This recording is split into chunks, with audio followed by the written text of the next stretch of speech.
twongeye kubasuhuza inshuti za Smartness Mahwi TV. Uyu munsi rero by'umwihariko nsuhuje abantu bari muri Canada. Abantu bari muri Canada rwose biragaragara ko mufite ubushake bwo kwiga igifaransa ku rwego rutari rusanzwe, murimo kwiyongera muri benshi. Mumbaza mutese wadufasha ute? Abandi mwese muri mu mpande z'isi, mu Bufaransa, mu Bubiligi, abo nigisha, abo narangije kwigisha bakaba barabonye impamyabumenyi bifuzaga, barabonye certificate bifuzaga, mwese n'abantu bashya, abarundi, abakongomani, mwese ndabasuhuje kuri uyu murongo wanyu wo kwiga ururimi rw'igifaransa. Hari abantu rero muri rusange turimo gukorana cyangwa se bakambaza bati ese namenye igifaransa gute? Wamwigisha icyumweru kimwe birasekeje, akaba nka wa mwana watangiye ikiburamwaka cyangwa se gardienne. Umwana yatangiye gardienne, arazinduka ku munsi wa mbere, arazinduka ku munsi wa kabiri kugira ngo imodoka itamusiga. Bukeye mu gitondo arangije abaza mama, ariko mama ati buriya nzarangiza kwiga ryari?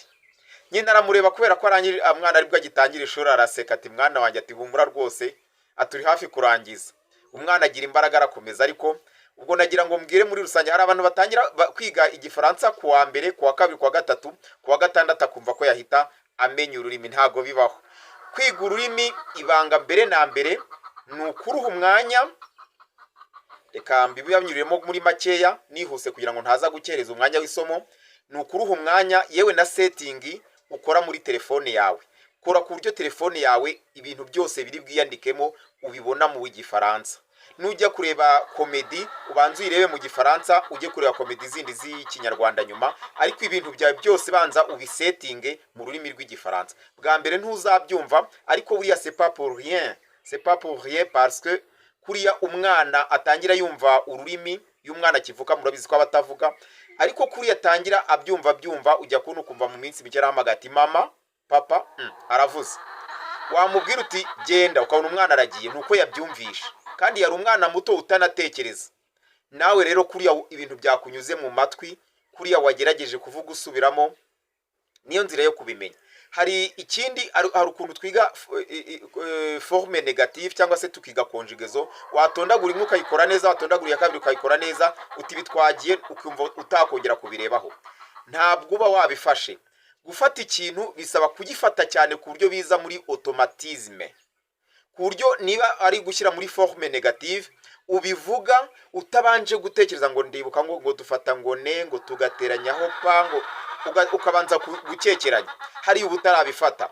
Niyo mpamvu imyitozo ibigomba gukomeza kugeza ku rwego bije mu buryo buri automatique. Kuko iyo uvuga ururimi, umuntu yavuga kugira ngo ujye gutekereza uti hariya yari muri negative, hariya yari gutya, uwo mwanya wo guterateranya we aba yakomeje ikiganiro kandi bituma utabyumva. Niyo mpamvu kenshi na kenshi uzasanga umuntu ashobora kuvuga ururimi nturwumve kandi amagambo yose yakoresheje uyazi. Ni ukubera ko biba bitarajya muri automatisme. Kujya muri automatisme rero ni uwo mwanya ukoresha ubihoramo, nta rindi banga. Twagiye rero. Uyu munsi tugiye kwiga la forme negative. Turafata interuro tuzihindure mu buryo buhakana. Ndajya mbaha interuro tuhindure mu buryo buhakana, nyuma mbaha ibibazo noneho ubisubize mu buryo bwemeza cyangwa buhakana, ariko ndibanda ku buryo buhakana kugira ngo umenye niba umuntu akubaje ati wariye, uvuge ngo nariye. Est-ce que tu as mangé? Oui, j'ai mangé. Iyo je urumva wakoresheje uti ukamenya ko ukoresha je. Ibyo byose nibyo tugiye kurebera hamwe. Reka mpere rero ku rugero rwa mbere. Ubwo nizeye ko mwafasha amakayi, mwafasha amakaramu, mukandika, mugahagarika video ibyo mumaze kwandika, mukazajya mugenda mubisubiramo. Kwiga ni uguhozaho. Twagiye rero. Tugiye gushyira izi ntero ngiye kubaha muri forme négative. Écrivez à la forme négative et faites le changement nécessaire. Iyo tuvuje ngo andika mu buryo buhakana, ukore na changement nécessaire. Niba bavuze wowe ukamenya ko ari wowe, niba ari njyewe ukamenya ko ari njyewe. Cyambere, vous faites du bricolage. Vous faites du bricolage. Mukora bricolage. Bricolage ni kuri umuntu akora utuntu. Mu Kinyarwanda tujya tuva ngo nutumaniyeri, ngo nudukoryo. Ukona nk'umuntu yubatse inzu, ashyiraho akantu kameze nk'akadirishya gahengamye, akandi kaberamye, utwo tuntu tumeze nk'ubukorikori nibyo bita bricolage, bimeze nko kuvumbura. Ukabona umuntu yafashe imodoka ye ayiha kandi ka design kameze nko kuyidekora ukuntu. Bira byose babyita bricolage. Vous faites du bricolage. Kugira ngo dukosore bino bintu ugomba kubanza kumenya ngo iyi ni henshinga batondaguye, c'est le verbe faire. Niyo mpamvu amasomo yose y'igifaransa aruzuzanya, ugasanga conjugaison wenda wari utayizi neza, ariko ugasanga nk'iri somo biragusaba nanone kumenya conjugaison. Niba iyi conjugaison reka mbanze nyitondagure nyibibutseho gatoya. Je fais, tu fais, il fait, nous faisons, vous faites, il. Ninde wabibyuzuza aka kantu abantu benshi mukunda kukica ni ils font. Abantu benshi bakunda kubivangavanga, ariko ngiye mbabizi ko mwebwe incuro nyinshi hano muhitiranye. Je fais, tu fais, il fait, nous faisons, vous faites, ils font. Mu buryo buhakana ni ne tukongeraho inshinga tukongeraho pas. Je ne fais pas, tu ne fais pas, il ne fait pas, nous ne faisons pas, vous ne faites pas, il ne faut pas. Je ne fais pas, tu ne fais pas, il ne fait pas, nous ne faisons pas, vous ne faites pas, ils ne font pas. Nuvuga ngo hano dukurikire mu ntero nta kindi turi bukore ni ugukosora kano ngo vous faites du bricolage. Ubwo tuzavuga iki? Vous ne faites pas du bricolage. Vous ne faites pas. Nta kindi. Kuri faites hahera s ntago ari z nk'uko bisanzwe ku zindi nshinga. Iki nacyo tuba tugomba kukimenya. Kimwe na dire na être. Vous êtes, vous dites, ndumva ari izo, hari n'izindi wenda nituzigeraho tuzagenda tuzibuka. Vous ne faites pas du bricolage. Numéro 2. Émile fait des activités sociales. Émile fait des activités sociales. Uko mvuga ijambo ujye usubiramo, uko mvuga usubiramo kandi usohora ijwi cyane. Ntukavuge gahoro, ntukiga igifaransa wiga bucecoya, ntago mbyemera burya. Ugomba kwiga uvuga, ndetse nyuma warangiza byose ukabisoma ukifata amajwi ukumva ngo ese ibi nabikoze neza. Émile fait des activités sportives sociales. Émile akora imirimo iri sociale. Les activités sociales ni nko imirimo iri sociale, social activities. Imirimo yo gufasha cyangwa yo kwita ku bantu, ibikorwa by'urukundo, gusura abarwayi, ibintu nk'ibyo. Kwitabira ubukwe buriya nabyo ni activité sociale, ibintu bituma uhura n'abantu, ibintu bifavoriza imibanire myiza. Émile ne fait pas des activités sociales. Ni ku nshinga turi buhindure gusa. Murumva bitoroshye. Ugiye kuzana ibintu bikomeye ubigora. Niyo mpamvu iyo ndimo kubigisha mubona mbigisha conjugaison. Hano utazi conjugaison usanga n'ubundi forme négative ikugora. Émile ne fait pas des activités sociales. Émile ntakora des activités sociales. Hari abo muri mwe ujya kuno ukabona bavuze ngo Émile ngo fait ngo n'est pas, cyangwa Émile n'est pas fait. Émile ne fait pas des activités sociales. Numéro 3. Ils vont faire du tennis. Verbe faire nubwo ivuga gukora, ariko iyo tuvuze faire du tennis ubwo ni ugukina tennis. Iyi verbe faire igira inyito bitewe naho iri tuzabyigaho. Par exemple ushobora kuvuga ngo faire l'amour. Faire l'amour ni ugukundana cyangwa se gukora des relations sexuelles, gukora imibonano mpuzabitsina buriya nabyo babyita faire l'amour. Ils vont faire du tennis. Ils vont, c'est le verbe aller au présent. Ils ne vont pas faire du tennis. Ils ne vont pas faire du tennis. Numéro 4. C'est un comptable. Numukontabule. C'est un comptable. Hano uzasubiza iki? Uzasubiza uti il n'est pas comptable. Ou bien ce n'est pas comptable. Ce n'est pas comptable. Ce n'est pas comptable. Ntabwo ari umukontabule. Numéro 6. Oh non, numéro 5.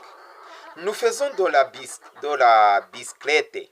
nous faisons de la bicyclette. Bicyclette ni kugenda ku magare. Bicyclette ubundi ni akanyabimitemeri ibiri, buriya na moto ni nka bicyclette ariko dukunda kubikoresha ku kanyabiziga kagira amapine abiri matoya. Nous faisons de la bicyclette. Nous ne faisons pas de la bicyclette. Ntago dukora tugenda ku magare. Nous ne faisons pas de la bicyclette. Numéro 6. Elle a un chat noir. Elle a un chat noir. Elle a un chat noir. Afite ipusi y'umukara. Elle a, c'est le verbe avoir. Murumva ko rino somo mu byukuri rirasaba conjugaison, niyo mpamvu ubwo nzongera amasomo mo na conjugaison, ariko ayo masomo ariho ku buryo mushatse mwakwandika ngo inshinga zo mu cyiciro cya mbere, inshinga zo mu cya kabiri, cya gatatu, izikoreshwa cyane byose uko wakwandikamo ukandika ngo par Smartness Mahwi TV, urwo rutonde ruzamo izo nshinga ukongera ukaziyibutsa. Bitabujije ko ntago amasomo arangira nzongera n'ubundi bibasubiramo, ariko kwiga nuguhozaho, nuguhora mu rurimi. Elle a un chat noir, forme négative. Elle n'a pas un chat noir, nta pusi y'umukara agira. Elle n'a pas un chat noir. Elle n'a pas, négative, guhakana. Négative vient du verbe nier. Nier bivuga guhakana. Je nie, tu nies, il nie. Nous nions, vous niez, il nie. 7. Il offre des promotions. Il offre des promotions. Aratanga ama promotion. Aratanga promotion tuske turi koresha mu Kinyarwanda. Aratanga cyangwa se ngo n'ubwasisi banza ariko bavuga. Il offre des promotions. Offrir c'est comme donner. Aratanga promotion. Forme négative. Il n'offre pas des promotions. Il n'offre pas. Ntatanga promotion. Il n'offre pas des promotions. Numéro 8. Nous faisons du magasinage. Nous faisons du magasinage. Dukora magasinage. Magasinage ni kuri abantu baba bakora akazi ko kugira amastock. Hari abantu bagira amazu akodeshwa, ukagenda ugastokamo icyumweru, ukwezi, iminsi 5, gutyo ukamwishyura. Abo bantu akazi kawo nibyo bita magasinage. Ishobora no kuba magasinage ari depo yawe, akazi ko gukora depo, yaba ibishyimbo, yaba imiceri, icyo ari cyo cyose washyira muri stock, nibyo bita magasinage. Nous faisons du magasinage, la forme négative. Nous ne faisons pas du magasinage. Nous ne faisons pas. Ne. Mbyibutiye hano hari abantu bavuga ngo nous ne faisons pas. N na N ntago bikora ijwi O. Iyo iya N ivugwa, niyo mpamvu tuvuga ne yonyine. Ne. Nous ne faisons pas du magasinage.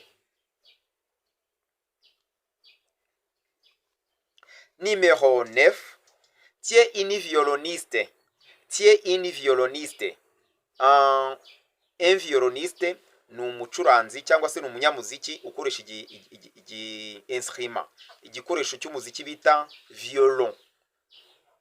Abenshi nago bakiza amaso ku maso, abakurikira iby'umuziki mwazakireba, ariko ababa bakizi ni nkuko wavuga gitari cyangwa ukavuga synthétiseur. Violon ni igikoresho cy'umuziki, kuvuga ngo tiwe violoniste ni ukuvuga ngo buri umunyamuziki ukoresha icyo gikoresho, uzi kugikoresha neza amajwi agasohoka aryoshye. Tiwe une violoniste. La forme négative. Tu n'es pas une violoniste. Nturi une violoniste. Tu n'es pas violoniste. Numéro 10. Vous portez des lunettes. Vous portez des lunettes. Porte ubundi ni ugutwara, ariko iyo uvuga nakubwiye ngo tu portes des lunettes, nuvuga ngo wambaye. Tu portes une robe. Tu portes un pantalon. Guporta umwenda ni ukuba wambaye. Vous portez des lunettes. vous ne portez pas des lunettes. Vous ne portez pas des lunettes. Urumva sele ni conjugaison mu buryo buhakana, ariko ukabikoraho imyitozo myinshi kugira ngo bibe automatique. Nujya kuvuga cyangwa umuntu navuga utazamara umwanya yagusize. Buri impamvu nyinshi wumva igifaransa ukavuga ngo ndabyumva ngo ariko ngo ngiye sinsubiza, nuko wowe biragusaba umwanya wo gutekereza cyane kubera utabihoramo ngo ya automatisme ize. Vous ne portez pas des lunettes.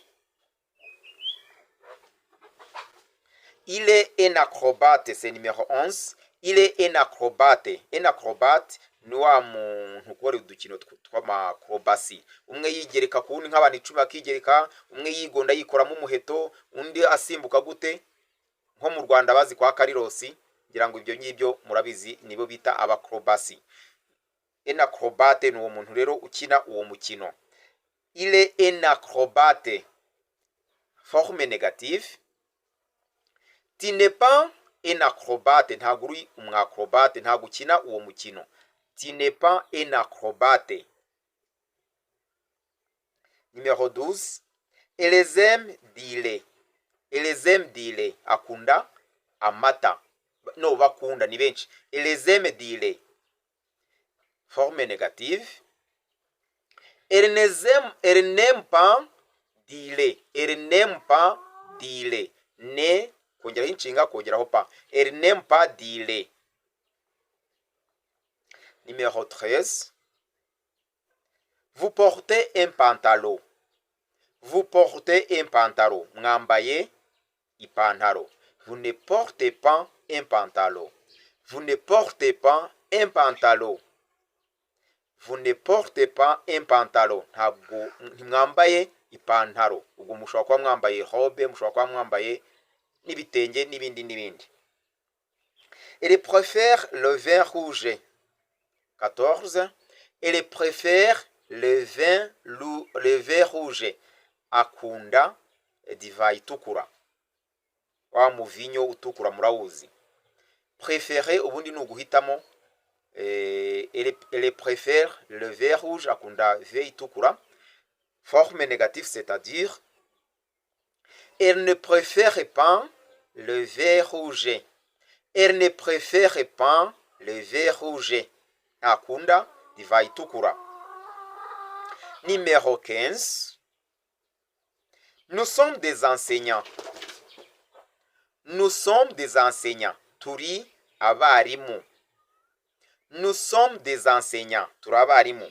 Nous ne sommes pas des enseignants. Ntituri abarimu. Twahakanye.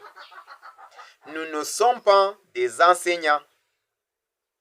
Nous ne sommes pas des enseignants. Ikibazo rero gikurikiyeho cyo kirashimishije cyane. Kirashimishije ni ugusubiza répondre aux questions par la négation. Urasubiza ibibazo mu buryo buhakana. Aha ho hararyoshye kurikira cyane. Numéro 1. Portes-tu des robes? Non. Ubwo mugiye kuzuza. Portes-tu des robes? Wambaye ikanzu? Wambaye amakanzu? Non. Hagira usubiza twumve. Portes-tu des robes? Wambaye ikanzu? Mu Kinyarwanda ugiye gusubiza wavuga ngo oya sinambaye ikanzu, ngo ningi. Mu Gifaransa tuzavuga ngo non, je ne porte pas de robe. Non, je ne porte pas de robe. Numéro 2. Est-ce que vous allez sortir? Mugiye gusohoka. Est-ce que vous allez sortir? Mugiye gusohoka. Est-ce que mbese mugiye gusohoka? Igisubizo hano tugasubiza tuti n'uburyo buhakana nyine turavuga tuti non, nous n'allons pas sortir. Oya ntitugiye gusohoka. Ugomba kumenya niba bakoresheje vous mwebwe ubwo mu gusubiza uravuga ngo oya ntitugiye gusohoka. Non, nous n'allons pas sortir. Hari abantu benshi babyica akavuga ngo no, vous n'allez pas sortir. Vous n'allez pas kandi baba bajije. Bakubaje ngo ugiye gusohoka ukavuga ngo ya ngo ntugiye gusohoka, ya urabyishyiraho. Numéro 3. As-tu fumé un cigare? Wanyoye itabi? Cigare, cigarette. As-tu fumé un cigare? Non, je n'ai pas fumé un cigare. Non, je n'ai pas fumé un cigare. Numéro 4. Vas-tu répéter l'explication? Vas-tu répéter l'explication? Ugiye gusubiramo ibisobanuro? Ugiye kongera wige ibisobanuro hawe? Vas-tu répéter l'explication? Non, je ne vais pas répéter les explications. Oya, singiye gusubiramo ibisobanuro. Non, je ne vais pas répéter les explications. Urumva niba vas-tu ugomba kumenya no gutondagura izo nshinga. Iri somo rirabasaba kumenya inshinga. Numéro 5. Est-ce qu'il se lève-t-on? Est-ce qu'il se lève-t-on? Est-ce qu'il se lève-t-on? Mbese abyuka kare? Aho uzasubiza uti non, il ne se lève pas tôt. Non, il ne se lève pas tôt. Non, il ne se lève pas tôt. Numéro 6. Cya gatandatu ari nacyo ngiye kuba mpagarikiyeho. Iyi myitozo mfite imyitozo myinshi mbana bagiye mbategurira. Nzakomeza nyibagezaho nshimira abanyeshuri. Kamanze ngira icya gatandatu mure kongera gushima. As-tu acheté un cadeau à Sophie? As-tu acheté un cadeau à Sophie? Waguriye impano Sophia?